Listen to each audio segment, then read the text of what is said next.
저는 고깃집을 운영하고 있는 30대 여자입니다. 동네에서 작은 정육점을 운영하고 계시는 부모님 덕분에 고깃집까지 차리게 되었네요. 부모님이 하시던 정육점도 예전에는 곧 잘 되었던 것 같은데 대형 마트들이 생기고 경쟁력에서 밀려나다 보니 최근 들어서는 정말 하루 매출을 걱정할 정도로 가게 사정이 많이 어려워지게 되었어요. 예전에 가게가 잘 되었을 적에도 여유 없이 살던 형편이었는데 근래에는 정말 하루하루 문 닫을 걱정을 해야 할 만큼 어려운 형편이었죠. 요즘에는 다들 마트에서 사지 누가 작은 정육점에 오려고 하나요? 그래도 부모님은 여태 해오신 일이 있으시니 새로운 일에 도전하는 것도 두려워하셨고 가게 문을 닫을 생각도 하지 못하시고 근근히 버텨가시는 사정이셨어요. 저는 직장을 다니면서도 틈틈이 부모님 가게를 도와드렸고 어려운 형편 탓에 주말에는 따로 아르바이트를 하기도 했습니다. 분명 부모님이나 저나 다들 열심히 사는 것 같은데 왜 형편은 항상 어렵고 가게 빚은 줄어드는 것 같지 않은지 늘 쪼달리는 형편에 저희 부모님은 외식 한번 하는 것도 꺼려 하셨습니다. 자식들 입장에서 용돈도 잘 챙겨드리고 싶고 선물이나 외식도 시켜드리고 싶었는데 여유 부리는 걸 어려워하시는 저희 부모님은 마음 편히 딸의 효도를 받지를 못하셨죠. 하나뿐인 자식 고생만 시킨다며 제가 매달 가져다 드리는 생활비도 늘 죄인된 심정으로 받으시는 분들이셨습니다. 그래도 저는 부모님께 해드릴 수 있는 것이 생겨 참 행복했어요. 어렸을 적에는 제가 부모님께 그런 사랑을 받았기에 이제는 제가 돌려드려야 한다 생각했거든요. 사실 어려운 형편 속에서도 저는 별로 불행하진 않았습니다. 부모님은 늘 붙어 계시면서도 싸움 한 번 없으실 정도로 사이가 좋으셨고 어려운 형편 속에서도 늘 저를 아껴주시며 제게 사랑을 보여주셨죠. 형편은 어렵지만 화목했던 가정 환경 덕분에 저는 힘든 일상 속에서도 늘 부모님을 생각하며 다시 힘을 낼 수 있었어요. 그래서 피곤해도 부모님을 도와드리는 게 기뻤고 그러다 보니 따로 연애할 시간도 없었네요. 제가 대학 생활을 해본 것도 아니고 직장 다니면서도 일밖에 모르고 지내다 보니 부끄럽지만 연애를 제대로 해본 경험이 없었습니다. 그렇다고 제가 남자들이 쫓아다닐 만큼 예쁜 것도 아니다 보니 평범한 제게 길 가다 말 붙이는 사람도 하나 없었으니까요. 나이를 먹으면서 저도 우리 부모님처럼 알콩달콩 행복한 가정을 꾸리고 싶다는 생각을 하기도 했지만 형편도 그렇고 내 주제에 무슨 결혼인가 하는 생각을 했던 것 같습니다. 물론 저를 끔찍이 생각하시는 부모님 앞에서 차마 그런 걱정을 드릴 수는 없었기에 그냥 남자에 별로 관심이 없다는 얘기만 했었죠. 그러다 제가 관심을 가지게 된 사람을 만나게 되었네요. 주말에 나돌아다니지도 않는 제가 어떻게 남자를 만나게 되었나 싶으시겠죠. 사실 그 사람은 저희 부모님 정육점에 고기를 납품하는 거래처의 직원이었습니다. 이전까지는 늘 나이 드신 분들이 다니셨는데 언젠가부터 제 또래의 젊은 남자가 가게를 들리는 것을 보게 되었습니다. 부모님은 그 사람을 정군이라 부르며 살갑게 대하셨어요. 짐을 옮기느라 고생했을 그 사람에게 커피나 간식거리를 내주기도 하시고 잠시라도 쉴 수 있게 자리를 내주곤 하셨죠. 아마 저는 그 사람을 보고 첫눈에 반했던 것도 같아요. 사실 그 남자가 꽤 잘생겼었거든요. 생긴 건 몸 쓰는 일과 별로 어울리지 않는 것 같고 이쪽 일을 해본 적도 없는 것 같은데 구슬땀을 흘려가며 요령 없이 열심히 일하는 모습을 보고 있자니 저도 모르게 그 사람에게 관심이 갔죠. 그러면서 저를 제대로 쳐다보지도 못하는 쑥맥인 그 사람이 더욱 궁금해졌습니다. 저희 부모님도 정군이 참 괜찮은 사람 같다며 칭찬을 아끼지 않으셨고요. 그렇게 윤호 씨에게 관심이 생겼던 저는 언젠가부터 부모님이 아닌 윤호 씨를 보러 가게를 들렸고 언젠가 말 한마디 붙여보려 늘 벼르고 있었어요. 그날도 새벽같이 고기를 실어 나르던 그 사람을 보고 있는데 어쩐지 평소 같지 않은 모습이 보이더라고요. 정군, 어디 아파? 식은땀을 왜 이리 많이 흘려? 몸살 기운이 좀 있어서요. 어머, 몸도 안 좋은데 일을 나온 거야? 아플 때는 좀 쉬지. 젊은 사랑이 왜 요령이 없어? 그러다 큰일이라도 나면 어쩌려고. 어차피 여기가 마지막이라 이제 들어가서 쉬어야죠. 집 가서 라면 하나 끓여 먹고 자려고요. 아픈데 무슨 라면을 먹어? 집에 가면 죽이라도 끓여줄 사람 없어? 밥은 제대로 먹고 다니는 거야? 아니요, 그냥 대충. 아유, 그러니까 몸이 이렇게 골았지. 세상에, 아픈데 라면 먹는 사람이 어딨어? 그러지 말고 우리 집 가서 밥 좀 먹고 가. 안 그래도 어제 닭죽 해놨거든. 하필 잘 됐네. 괜찮습니다. 제가 무슨 집에까지 가서 폐를 끼치겠어요. 그냥 들어가 볼게요.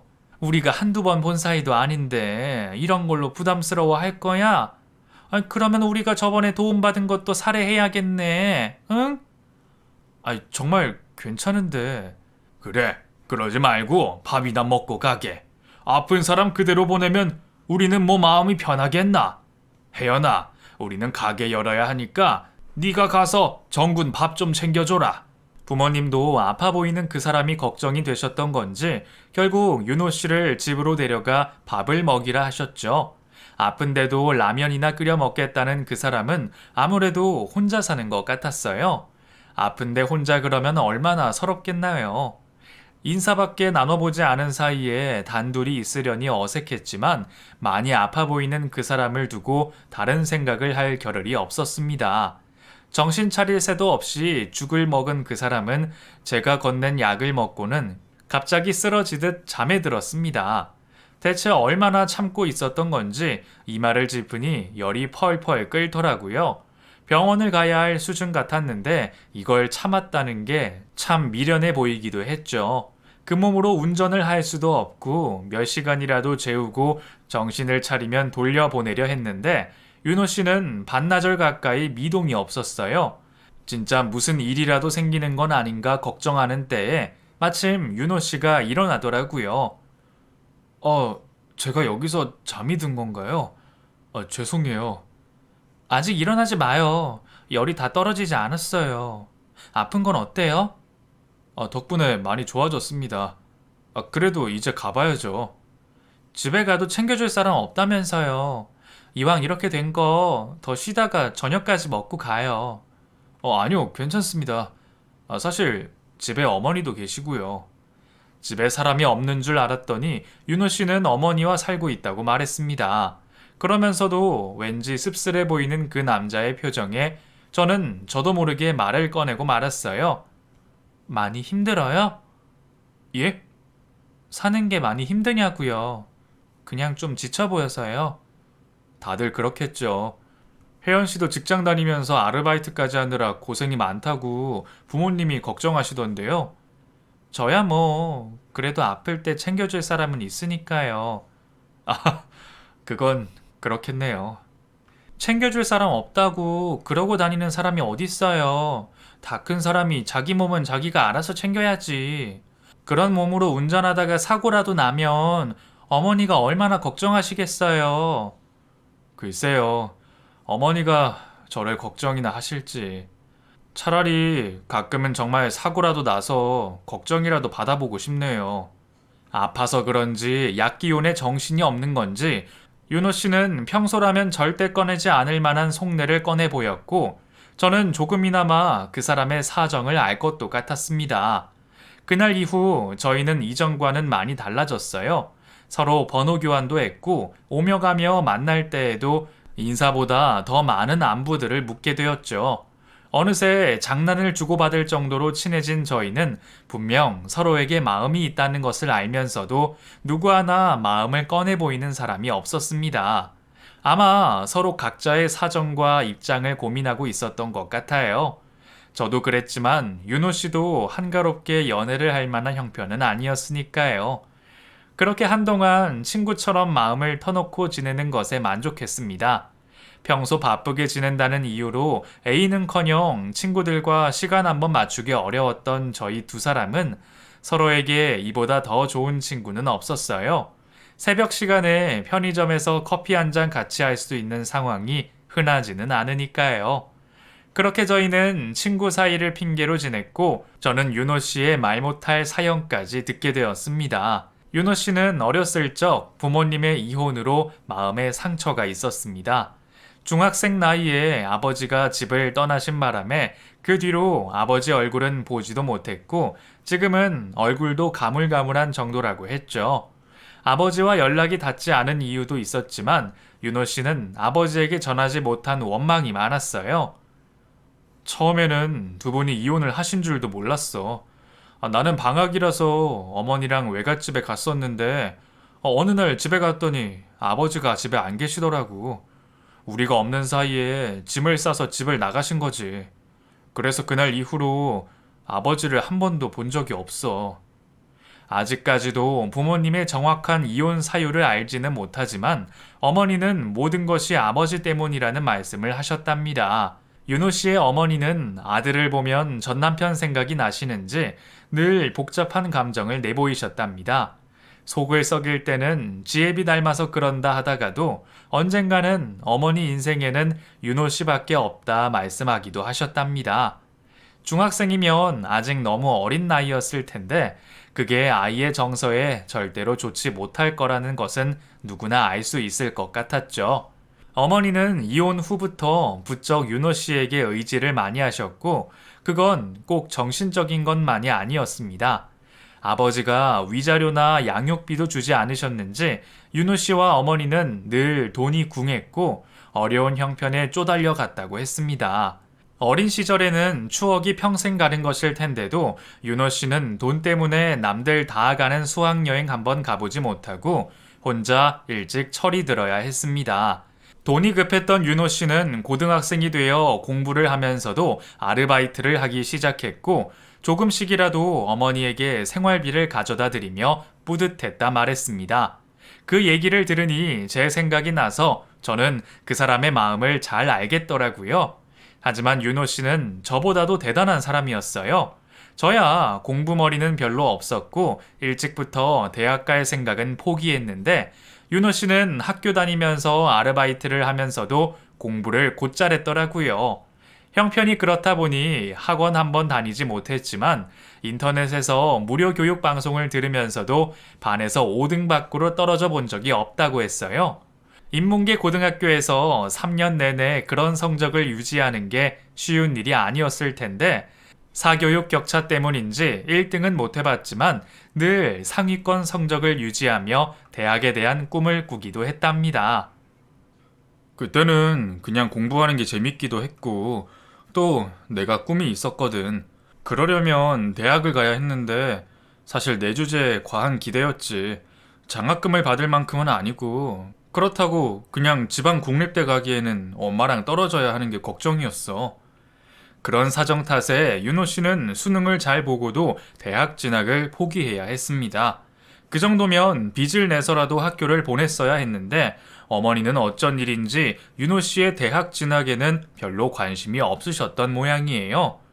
나도 혹시나 싶어서 엄마한테 얘기를 꺼내보기는 했는데 엄마가 그거 꼭 해야겠냐 그러더라. 형편 뻔히 알면서 그런 얘기를 해서 왜 괜히 자기를 속상하게 하냐고. 그 말이 꼭 너는 왜 그렇게 이기적이니 네 아빠를 닮았구나 하는 것 같아서 그 뒤로는 한 번도 부탁하거나 바라는 얘기는 못 해봤어. 제가 만나본 적 없는 윤호 씨 어머니의 성정을 다 알지 못하고 두 사람 사이의 사연을 다 듣지 못했지만 어머니에게 의지하지도 못하고 혼자 버텨내야 하는 윤호 씨가 많이 안쓰러웠어요. 하지만 윤호 씨의 고난은 거기서 끝이 아니었습니다. 대학 진학까지 포기하고 생계를 위해 사회에 뛰어들었지만 생활이 쉽게 나아지지 않았다고 하더라고요. 저희 집도 비슷한 형편이었지만 윤호 씨네는 사정이 조금 달랐어요. 고등학생 때부터는 집안에 손 벌린 일 한 번 없던 윤호 씨는 열심히 돈을 벌어서 어머니께 가져다 드려도 늘 형편이 어려운 이유를 알지 못했다고 합니다. 저희 집처럼 장사하다가 빚을 진 것도 아니고 어머니가 딱히 어디 돈을 쓰는 것도 아닌 것 같은데 대체 뭐 때문에 돈이 없다 그러시는지 정말 궁금했다네요. 그러다 어머니에게 수천만 원의 도박빚이 있다는 것을 뒤늦게 알고서는 세상이 무너지는 기분을 느꼈다고 합니다. 겨우 이런 걸로 뭐 그렇게까지 생각하나 할 수도 있는데 그때 나는 정말 힘들더라고. 사실 열심히 모아서 내 힘으로 대학 갈 생각도 하고 있었거든. 엄마 어려운 사정이야 잘 알고 있으니까 생활비 정도만 도와드리고 나머지 돈은 모아서 학비에 쓰려고 했지.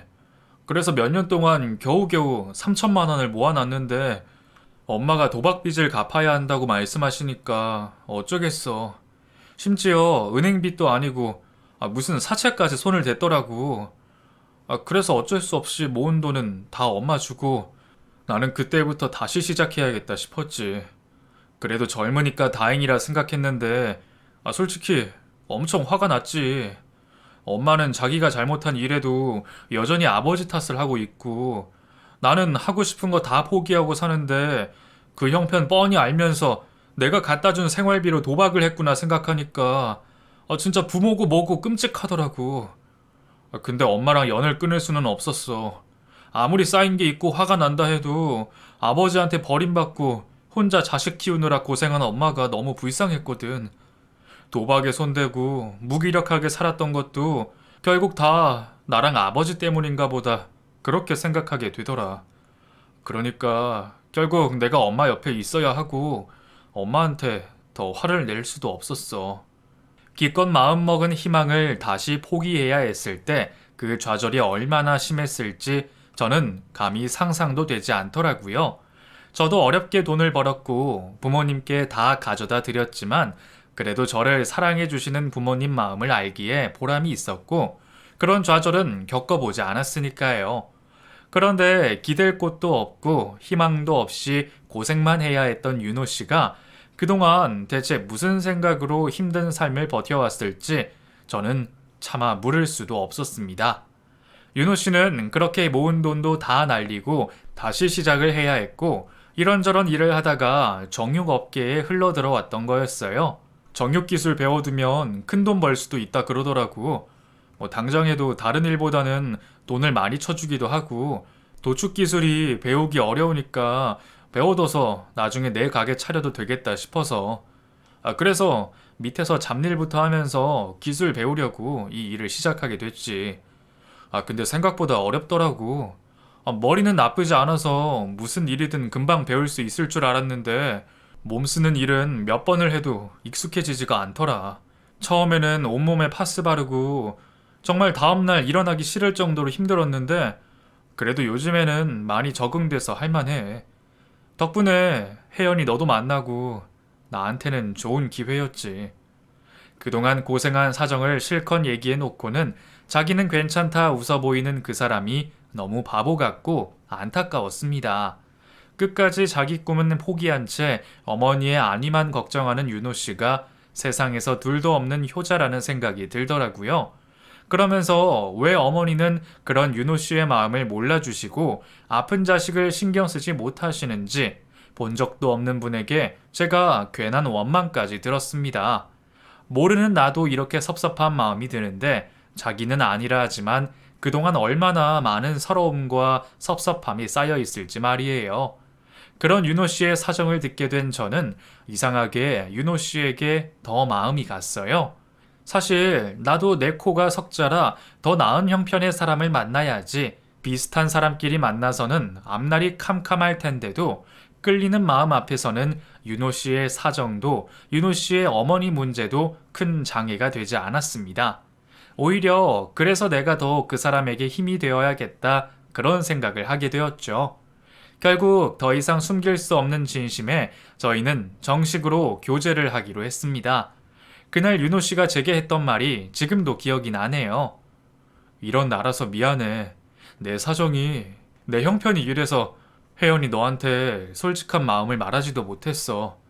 좋아하는 마음이 있으면서도 불행한 내 처지가 너한테 옮아질까봐 숨기기 급급했어. 이런 나라도 괜찮다면 내가 당신 옆에 있어도 될까? 나는 아무것도 바라지 않을게. 우리 그냥 이렇게 서로 보듬어주면서 아껴주자.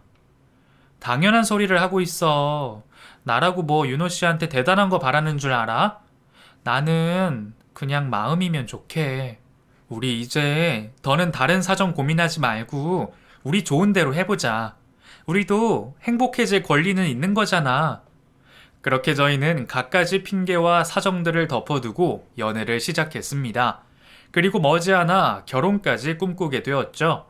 사실 집도 구하기 어려운 형편에 결혼은 꿈만 같았지만 둘이서 열심히 살면 어떻게든 될 거라 생각하며 어두웠던 20대는 뒤로하고 앞으로 함께할 30대를 기대하기로 했습니다. 따로 결혼식 없이 혼인신고를 하고 그렇게 저희는 정식으로 부부가 되었어요. 둘이 여태 모은 돈으로 겨우 원룸 전세를 얻었고 좁고 작은 그곳에서 누구보다 행복한 신혼생활을 시작하게 되었습니다. 그럴싸한 결혼식이나 비싼 예물은 없었지만 저희는 정말 행복했습니다. 가진 것 없어도 서로를 얻었다는 생각에 더 바랄 게 없었어요. 재물이야 건강만 하다면 열심히 벌어서 모으면 되는 거고 서로가 있는 한 다른 걱정은 없을 거라 생각했죠. 하지만 결혼 후에도 늘 시어머니가 문제셨어요. 애초에 어머니는 처음부터 저를 탐탁지 않아 하셨습니다. 남편 앞에서는 말씀을 아끼셨지만 저와 단둘이 있을 때면 은근히 정육점하는 저희 부모님을 무시하시거나 가진 건 없는 제 처지를 비난하셨죠. 우리 윤호가 지금 그런 일 하고는 있지만 그렇다고 너 같은 애를 만날 정도는 아닌데 어쩌다 일이 이렇게 됐나 모르겠다. 아무튼 니들이 좋아서 결혼한다니 내가 할 말은 없지만 너 우리 아들한테 빌부터 살 생각 말고 사지 멀쩡할 때까지 오랫동안 일해라. 알겠지? 어머니는 혹시나 제가 당신처럼 남편에게 의지해서 지낼까 걱정이신지 돈 문제를 그렇게 말씀하고 당부하시더라고요. 그때는 그래도 아들을 걱정하셔서 며느리한테 잔소리 하시나 보다 생각했는데 결혼하고 겪어본 시어머니는 자기 말고는 아들도 안중에 없는 사람이었습니다. 윤호야, 엄마 병원비가 좀 필요해. 급하게 돈 좀 붙여줄래? 엄마, 보험 있잖아. 그거로 안 된대? 아니, 이건 보험이 안 되는 거라. 어머니 보험금도 남편이 내고 있었으니 웬만한 병원 진료는 다 가능한 걸로 알고 있었는데 어쩐지 어머니는 보험이 되지 않는다며 급하게 몇십만 원이 필요하다고 하셨죠. 나중에 그 병원이 성형외과였고 어머니가 미용 시술을 하셨다는 것을 알고는 정말 황당했었습니다. 아들과 며느리는 한 푼 아끼겠다고 원룸에서 아등바등 살고 아들은 이가 아파도 병원비 걱정에 치과도 못 가고 있는데 어머니라는 사람은 어떻게 그런 쓸데없는 곳에 돈을 쓸까 싶었어요. 하지만 이미 벌인 일을 수습할 사람이 필요했고 그건 매번 저나 제 남편의 몫이었습니다. 어머니는 저를 마음에 들어하지 않으시면서도 며느리가 생겨서 많이 좋으신 듯 보였어요. 이제는 돈 나올 구멍이 아들에서 며느리까지 늘어났다 생각하셨겠죠. 그런 어머니가 뻔뻔하게 느껴졌지만 그렇다고 제가 사랑하는 남편 앞에서 그 사람의 어머니를 비난할 수는 없었습니다. 하지만 힘들어하는 것은 남편도 마찬가지였어요.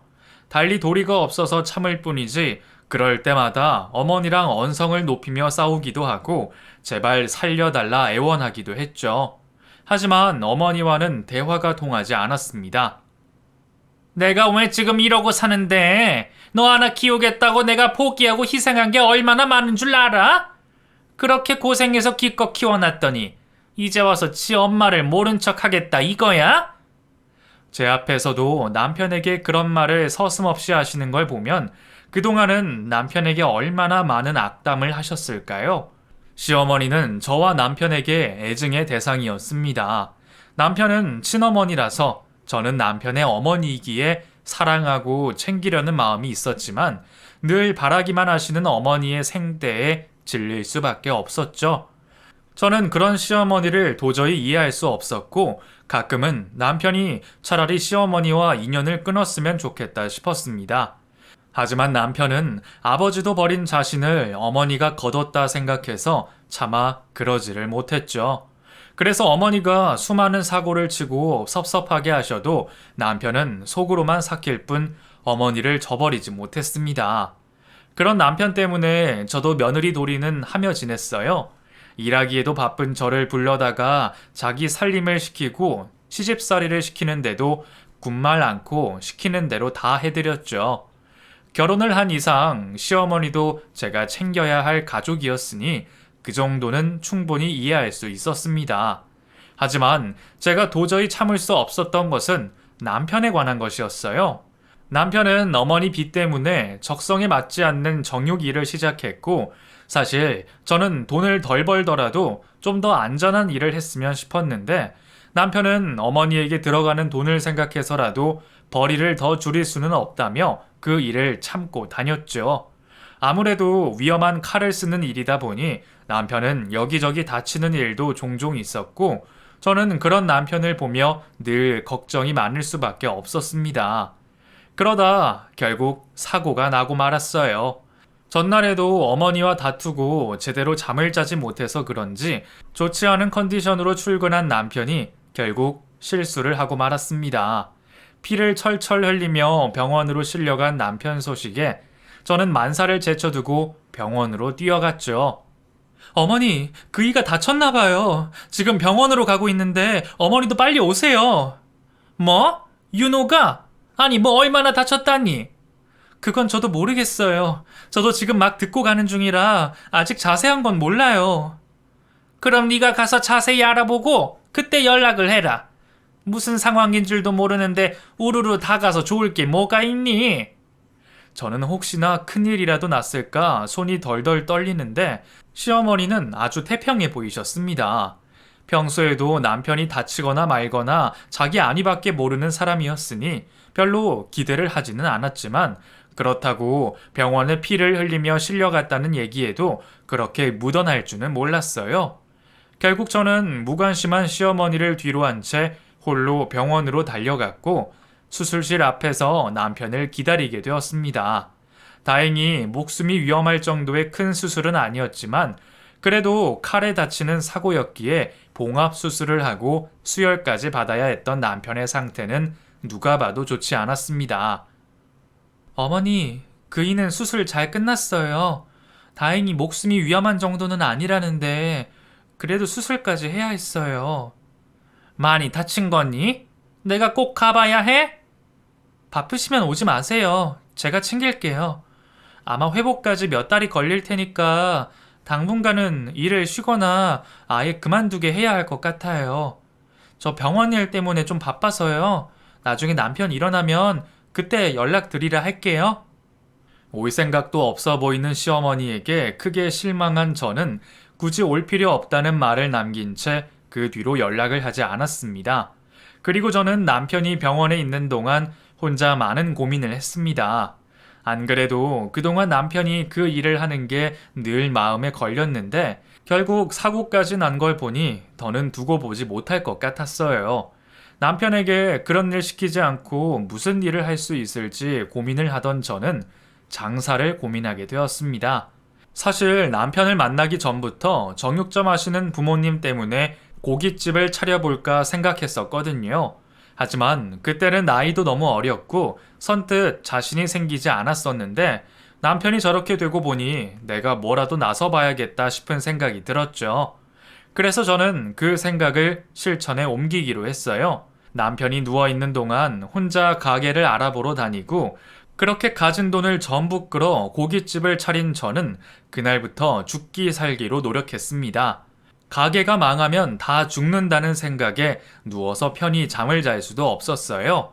그래도 부모님 덕분에 좋은 고기 볼 줄은 알고 있었고 예전에 고깃집과 식당에서 아르바이트한 경력도 있어서 생각보다 어려운 일은 없었습니다. 덕분인지 가게는 생각보다 금세 자리를 잡을 수 있었습니다. 물론 오픈 전부터 미리 잘 알아보기는 했지만 주변에 저렴한 고깃집이 없는 탓에 비교적 저렴한 저희 가게는 늘 손님들이 찾아주셨어요. 그리고 주변에 아름아름 소문이 나기 시작하면서 단골 손님들도 금방 생기게 되었네요. 저렴하고 질 좋은 고기로 손님들을 사로잡은 저는 비법 소스와 사이드 메뉴들을 개발하며 가게가 맛집으로 자리매김할 수 있도록 노력했습니다. 다행히 노력이 배신하지 않았는지 가게 반응도 좋았고 정말 전에 없이 벌이가 좋아졌어요. 남편은 몸만 다 나으면 가게를 도와주겠다 말했지만 제게는 다른 생각이 있었습니다. 당신 하고 싶었던 공부 지금이라도 다시 해보는 게 어때? 괜히 미안해서 거절하지 마. 나 당신 생각보다 잘 벌고 있고 벌써 등록금 할 정도는 마련해 놨어. 솔직히 그 몸으로 다시 일하는 것도 무리다 싶고 나는 당신이 꿈을 포기한 거 항상 마음에 걸렸어. 내 꿈은 내 가족들이 당신이 행복해지는 거야. 그러니까 당신은 내 꿈을 위해서 당신 꿈을 이뤄줘. 꼭 그랬으면 좋겠어. 제 고집을 아는 남편도 평소처럼 괜찮다는 얘기를 쉽게 하지 못했어요. 그리고 아마 자기도 여전히 공부에 대한 미련이 있었을 거예요. 저와 저희 부모님의 설득 끝에 결국 남편은 대학에 진학하기로 했습니다. 머리는 워낙 좋은 덕에 대학 입학은 어렵지 않았고 남편은 10년 만에야 대학 입학의 꿈을 이루게 되었어요. 저희 부부는 제가 가게를 차렸다는 것도 남편이 대학에 입학했다는 것도 시댁에 알리지 않았습니다. 남편이 다치고 벌써 1년이 다 되어 가는데도 연락 한번 제대로 없던 시어머니에게 굳이 그런 희소식을 알릴 필요가 있겠나 싶었어요. 애초에 바라는 게 없으면 연락을 하지 않으니 자기 딴에는 남편은 백수에 저는 병원비 대느라 뜯을 돈이 없겠다 생각했던 것 같더라고요. 덕분에 오히려 좋았죠. 그래서 가끔 연락을 하면서도 앓는 소리만 했네요. 어머니, 저 요즘 정말 힘들어 죽겠어요. 남편은 다쳐서 재활하느라 돈 들지, 일도 못해서 돈도 못 벌지. 이럴 때 어머니라도 도와주시면 정말 좋을 텐데 말이죠. 그래, 네가 고생이 많다. 근데 어쩌겠니? 니들 좋자고 결혼했는데 또 부모한테 손을 벌리려고? 나한테 그런 소리 해봤자 나도 도리가 없다. 그냥 니들끼리 어떻게 참고 살아봐. 나 끊는다. 혹시나 해서 떠본 얘기지만 정말 매정알이 많지 관심 없는 시모에게 저는 없던 정도 뚝뚝 떨어지고 말았습니다. 그렇게 계속 연락이 없었더라면 얼마나 좋았을까요? 그 사이 제 가게는 최고 매출 7천만 원을 찍었고 남편은 늦가기 대학 생활을 즐거워하며 낮에는 공부를 하고 저녁에는 제 가게 일을 도와주고 있었습니다. 바쁘지만 행복하고 만족스러운 생활에 더는 바랄 게 없다 싶었어요. 그런데 어떻게 알았는지 시모가 제 가게를 찾아왔더라고요. 야, 가게 차렸다면서 나한테 연락을 안 해? 그동안 지들 사정 어려운 줄 알고 봐주고 있었더니 무슨 돈이 있어서 이런 가게를 차렸어? 너는 네 시애미 알기를 아주 우습게 알지? 언젠가는 알게 될 거라 생각했지만 그래도 그때까지는 최대한 미루고 싶었는데 어디서 알았는지 시모는 가게로 찾아와 난리를 피웠습니다. 잘 되면 말씀드리려 했다고 겨우 달랬는데 시모는 그 다음 날부터 거의 매일같이 가게에 찾아와 고기를 거덜내기 시작했죠. 혼자 와서 한 끼 먹고 가면 제가 그 정도 대접 못할까요? 친구가 얼마나 많은 건지 매일같이 우르르 사람들을 끌고 와서 외상을 하는데 그 중에서도 매번 비싼 것만 골라 먹으니 손해가 이만저만이 아니었습니다. 어머니, 계산은요? 너는 가족 간에 그렇게 빡빡하게 할 거니? 한두 번이면 몰라도 이러시면 저도 곤란해요. 저도 빚내서 장사하는 건데 이러면 가게 월세도 못 내요. 너는 잘 살면서도 맨날 죽는 소리 하더라. 누가 떼먹는다 그랬니? 당장은 안 되고 다음에 줄 테니까 외상 달아 넣어라. 내가 죽는 한이 있더라도 꼭 줄 테니까. 한 번에 몇십만 원씩 먹으면서 대체 얼마나 퍼주기를 원하는 건지 시모는 마지못해 외상한다고 하면서도 돈을 갚을 생각은 별로 없어 보였습니다. 하지만 애써 마음 잡고 공부하는 남편에게 걱정을 끼칠까 싶어서 저 혼자 삭힐 수밖에 없었습니다. 시모도 제 남편 눈치는 보이는지 매번 남편이 없는 시간에만 왔다 가곤 했죠. 그날도 시모는 남편이 없다는 얘기를 듣고 친구들과 가게로 몰려왔고 평소처럼 계산을 하지 않았어요. 우리 너무 많이 먹은 것 같은데 계산해야 하는 거 아니요? 아유, 괜찮다니까 그러네. 여기 사장이 우리 아들이라니까. 아들 가게에서 돈 내는 엄마 봤어? 아들은 어디 갔어? 우리 아들이 사장인데 가게 지키고 있겠어? 사업하느라 바쁘지. 시몬은 뻔뻔하게도 저를 앞에 두고 아들 가게라 괜찮다며 돈을 내지 않았고, 저도 다른 손님들 계신데 소란을 만들 수 없어 두고 보고 있었죠. 그런데 갑자기 남편이 나타나 그 광경을 보고 시모에게 소리를 질렀어요. 남의 가게에서 먹었으면 돈을 내야지! 무전 취식으로 고소당하고 싶어? 아니, 윤호야, 너 엄마한테 그게 무슨 말이야? 아들이 돼서 엄마한테 그것도 못 해줘? 엄마 같은 소리 좋아하네. 난 당신 같은 엄마 없어. 고소당하기 싫으면 여태 밀린 외상까지 계산하고 나가. 남편은 평소답지 않게 시모에게 단호했고, 그런 아들의 모습에 시모 역시 당황스러워했습니다. 이래서 자식 새끼 키워봐야 소용없다는 거야. 내가 무슨 고생을 해서 너를 키웠는데. 근데 네가 지금 돈 몇 푼에 엄마한테 이럴 수가 있어? 네가 아무래도 결혼을 잘못했다. 네가 이런 애가 아니었는데 결혼하더니 이상해졌어. 네 년이 내 아들한테 무슨 짓을 한 거야? 닥쳐. 여기서도 또 남 탓을 해. 혜연이 가게에서 행패 부리지 마. 당신은 항상 남 탓이지? 옛날에도 아버지 탓하고 나중에도 내 탓하고 지금은 혜연이 탓을 해? 솔직히 말해봐. 당신이 나한테 해준 게 뭐가 있어? 내가 힘들게 번 돈 받아가기만 했지 당신이 뭘 해줬냐고! 그게 왜 내 탓이야? 네 애비 탓이지? 무능한 그놈 때문에 내가 너 떠맡아서 나만 이 고생한 거 아니야? 이 새끼가 결국 지 애비 닮아서 엄마 앞에서 행패를 부려? 네 애비랑 똑같은 쓰레기가 되고 싶니? 그래서 저딴 년 만나서 이렇게 사는 거야? 그 순간 남편이 시모의 뺨을 내리쳤고 주변은 순식간에 조용해졌습니다. 제발 닥치라고 했지? 내 욕하는 건 용서해도 아버지랑 혜연이 욕하는 건 못 참아. 내가 지금 누구 만나고 온 줄 알아? 아버지 만나고 왔어. 그동안 당신이 나랑 아버지의 인생을 어떻게 망쳤는지 다 듣고 왔다고. 근데 내 앞에서 끝까지 거짓말이네? 윤호야, 너 그 사람 말 들으면 안 돼. 그 사람이 뭐라 했는지 모르겠지만 그거 다 거짓말이야. 엄마 말 들어. 엄마가 너한테 얼마나 잘했니, 응? 아버지 말 안 들어도 나는 당신이라는 사람을 너무 잘 알아. 당신 나를 한 번이라도 자식으로 생각하기는 했어. 내가 수술받고 누워있는 동안에도 찾아오기나 했냐고. 내가 아플 때 죽 한 번 끓여준 적은 있고, 나는 그동안 아버지가 우리를 버렸다고 생각해서 엄마가 그런 인간이어도 참고 버텼어. 근데 아니더라? 아버지는 그동안 나를 그리워했다더라고. 뒤늦게 알게 된 진실은 너무 놀라웠습니다. 아버지는 어머니 요구로 쫓겨나듯 이혼을 당하시고 돈을 벌러 해외에 나가 계셨고, 그동안 타지에서 열심히 돈 벌어 아들에 대한 양육비는 물론이고 남편 대학 등록금까지 모두 보내셨답니다.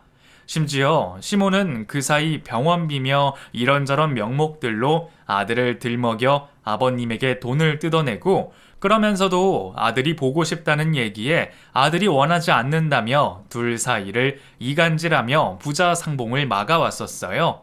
그래서 아버님은 돈만 보내시면서 아들이 잘 사는 줄만 알고 계셨고, 얼마 전 귀국하셔서 지인으로부터 저희가 결혼했다는 얘기를 들으시고는 뒤늦게 남편을 찾아오셨답니다. 그제서야 매정한 친모의 실체를 알게 된 남편은 제 가게에서 행패를 부리는 친모의 모습에 기가 막혔고, 더 이상 천륜에 대한 고민을 할 필요도 없이 친모와 연을 끊을 수가 있게 되었습니다. 시모는 이후에도 끝까지 저를 찾아와 아들 마음을 돌려보라 강요했지만, 제가 한 번만 더 찾아오면 무전 취식으로 고소하겠다며 경찰을 불렀더니 그 뒤로는 두 번 다시 찾아오지 않았네요.